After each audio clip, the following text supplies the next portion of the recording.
Hello and welcome to another episode of Alternative Conservative.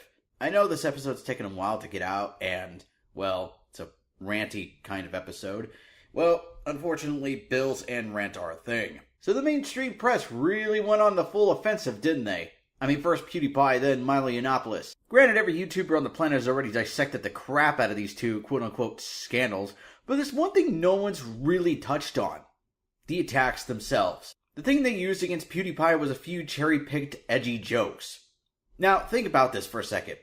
Here you have one of the most recognized people on the planet, who documents himself on a nearly daily basis, and the biggest flaw, the biggest chink in his armor, the one weapon they thought they could use against this guy was some edgy jokes.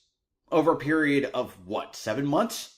If it weren't for the fact that people in this day and age are overly sensitive snowflakes to get offended at the drop of a hat, this story would not have even hit the front pages to begin with. Now, with the attack on Milo, it's a different story. Calling someone a pedophile is damaging as hell, especially if you find a way to make it stick, even without any proof, like with the footage they had of the 2 podcasts he was on. But here's my issue with it. Those podcasts were pretty old. Like, the one with the drunken peasants was at least a year old. So, tactically, it was absolutely retarded. You have an absolutely damaging piece of weaponry and you just let it sit and rot for an entire year? Again, this should have had real no effect considering that they took it out of context, but sadly they kind of got the effect that they wanted.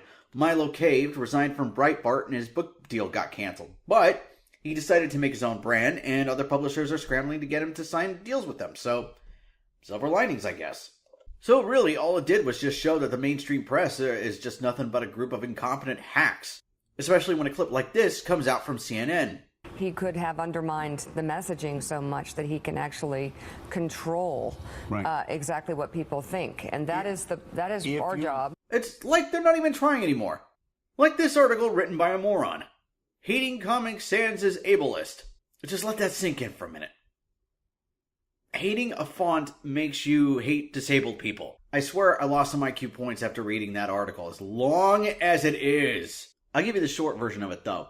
Apparently, this writer's sister's dyslexic, Comic Sans helped her read, yay!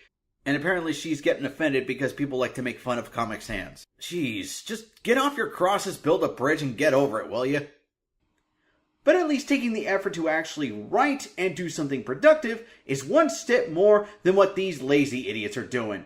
And nod to suffrage movement, Democratic women lawmakers wearing white to President Trump's address to Congress tonight. Making a political statement by wearing clothes. Wow. Here, I'll make my own political statement by eating this bag of pretzels to show how little this matters.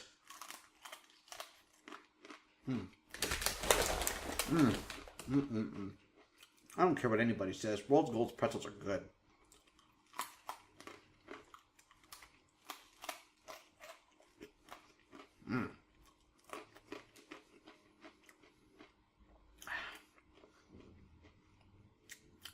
Delicious. Anyway, speaking of Trump, the news media is going nuts over the fact that he said that he's open to legal pathway for undocumented immigrants. Yeah, he said that he's open a broad immigration overhaul that would grant legal status to millions of undocumented immigrants who have not committed serious crimes. So, in other words, something sensible. And everybody's losing their damn minds. I swear, everything this guy does, the left just goes nuts over it. Oh, he did something good. Oh my God, he's the worst guy ever. He did something people disagree with. Oh my God, he's the worst guy ever. He eats steak with ketchup. The jury's out on that one, actually, because of the fact, it's not the ketchup that I find offensive, it's the fact that he actually has a steak well done. I mean, it's just blasphemy. But hey, nobody's perfect, and this is honestly the most heinous thing I've ever seen him do. And that's it for this episode, so go ahead and like, favorite, subscribe, and share this video on Facebook, Twitter, and Carrier Pigeon.